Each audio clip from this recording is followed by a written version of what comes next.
Toujours qu'ils appellent quand il ne faut pas. Tenez, c'est pour vous celui-là, mon ami. Vous allez bien? Oui, c'est pour? Ça, c'est pour prévenir qu'un jour ou l'autre, on va mourir tous. D'accord. Et après, est-ce que vous vous êtes déjà posé la question? Pas franchement.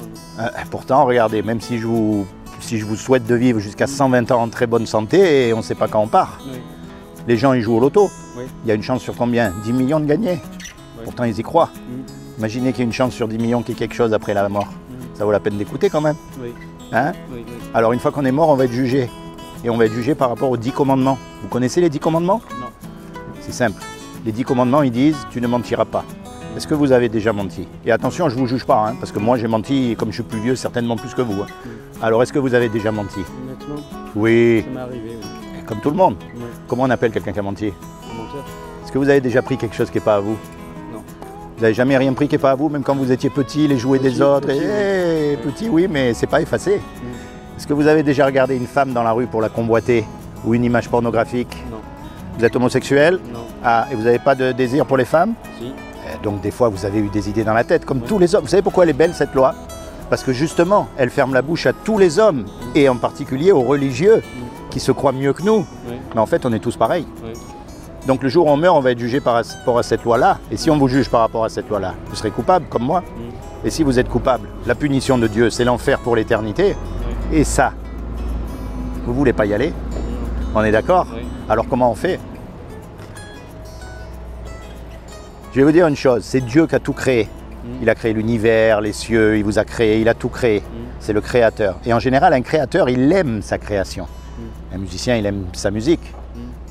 Un cuisinier, il aime sa cuisine. Enfin, quelqu'un qui crée, il aime. Donc Dieu, il nous aime puisqu'il nous a créés. Et même lui, il ne veut pas qu'on aille en enfer. Donc il a fait quelque chose pour que vous et moi, malgré qu'on soit coupables, vous puissiez éviter d'aller en enfer. Est-ce que vous savez ce qu'il a fait? Non. Eh bien, c'est très simple. Il y a 2000 ans, il est descendu sur terre et il a pris une forme humaine qui est Jésus. Et il a dit, quiconque croit que Jésus est le Fils de Dieu et qu'il est ressuscité des morts, il aura la vie éternelle à mes côtés. Mais ça ne suffit pas ça.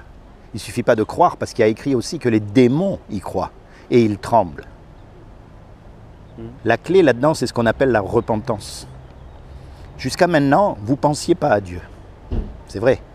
À partir d'aujourd'hui, la repentance, ça veut dire se tourner vers Dieu. Alors attention, je n'ai pas dit vers une religion ou une institution ou une organisation. J'ai dit vers Dieu. Et quand vous êtes tout seul, vous commencez à lui parler avec vos questions, vos doutes, ce que vous avez dans le cœur, vos colères, vos joies. Vous commencez à lui dire, bon, c'est vrai, c'est pas vrai, moi je suis jeune, j'aimerais savoir. Voilà, vous commencez à avoir une relation personnelle avec lui. Parce que vous avez remarqué une chose, vous êtes unique. Il n'y en a qu'un comme vous. Et il n'y en a qu'un comme vous depuis toute l'histoire de l'humanité. Ça, c'est encore plus fou. Quand on calcule le nombre d'hommes, il n'y en a jamais eu deux pareils. Même les jumeaux, ils ne sont pas pareils. Donc ça montre que Dieu veut vraiment une relation personnelle avec vous. D'accord? Ça ne vous empêchera pas plus tard d'aller dans un groupe qui croit comme vous réunir. Mais le plus important, c'est ça. C'est vraiment une relation personnelle. Et pour connaître Dieu, il y a un livre qui s'appelle la Bible. Vous avez une Bible? Non. Je vais vous donner une Bible. Non, merci, c'est bon. Si, c'est gratuit, vous Non, inquiétez merci. pas. Non, Comme merci. ça, vous l'aurez.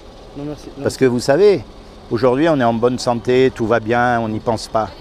Mais il arrive des choses dans la vie, des fois, où on est forcé de réfléchir, de penser, de se poser des questions.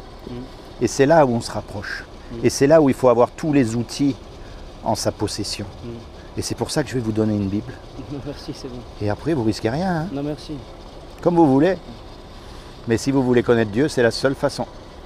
Ça vous évitera justement de tomber dans des sectes, dans des travers, dans des fausses religions.